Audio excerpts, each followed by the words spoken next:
what book is within arm's reach? I'll show mine. Do you have any, or your closest one? My closest is on my phone, just where Yeah. I'm looking at, and it's very funny. So I'm stuck in this warehouse that has a parking lot, and before the lockdown, somebody delivered this bricks. So out of the bricks, I built a little fire pit. And Nice. I have this boom box that plays audiobooks. So in the evening, I'm sitting at the fire pit, making notes, and because I am obsessed with multitasking, I'm listening. I'm on chapter 47 now. I'm listening to the book's Sacred Economics, and it's fantastic. Incredible. I just got this in the mail. Oh, Bernadette beautiful. Corporation. Oh, big fan. Yeah, amazing. Yeah. Excellent quote on the back. It says, if some fool wants to impair himself, that's their own business. Great, culturally relevant art. Yes. Crew. What else? I think as we ramp down, you know, again, like making this conversation, what I'm glad is that people who are following me that don't get like the deeper level ideas and understand that in the art world, there is, you know, beacons like yourself that are sort of looking to bridge the gap. And I think that's probably what we have most in common. Like within our own practice, we have a non-typical approach to it at very important positions. So if you're speaking to my, like, what would you say to, you know, it's filled with people just like me that represent their own community, have their own identity, or designers and artists in their own right, maybe like outside in the periphery, as we discussed.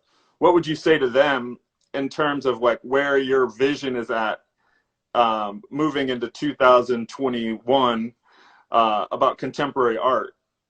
My vision is that after 8 weeks of safer at home, as the lockdown called here in Los Angeles, what would I have done 8 weeks without the book I'm listening to on my fire pit on the boombox? What would I have done with novels, with poems, with the studio visits? What would I have done without art in terms of like movies and stuff? I'm watching old movies again that I remembered. I put this huge sheet of paper on the wall here, and I'm writing down what pieces of music impressed me at different times of my life and what movies.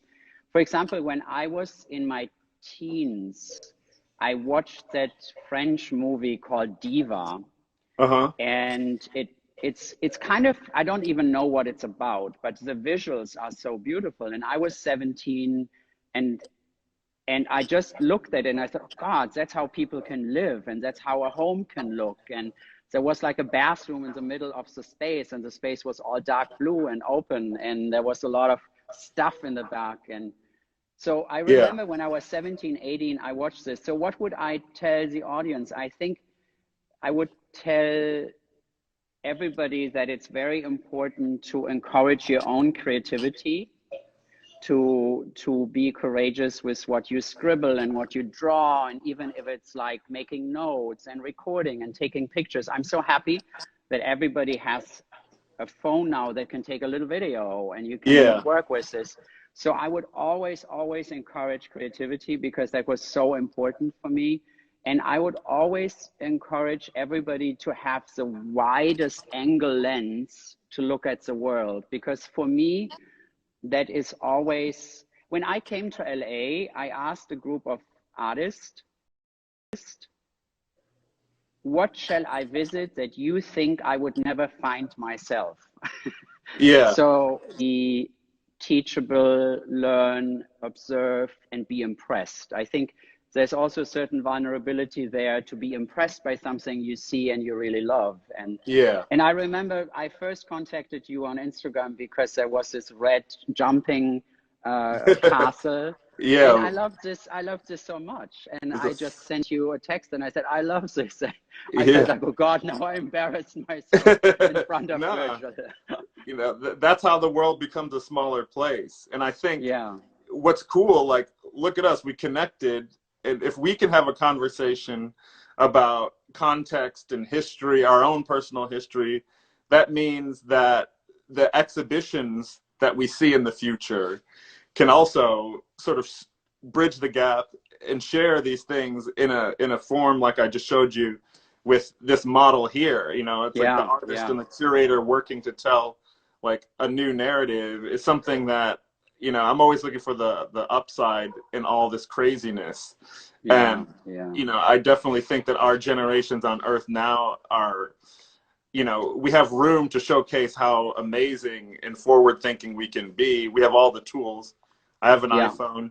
I have pen and paper.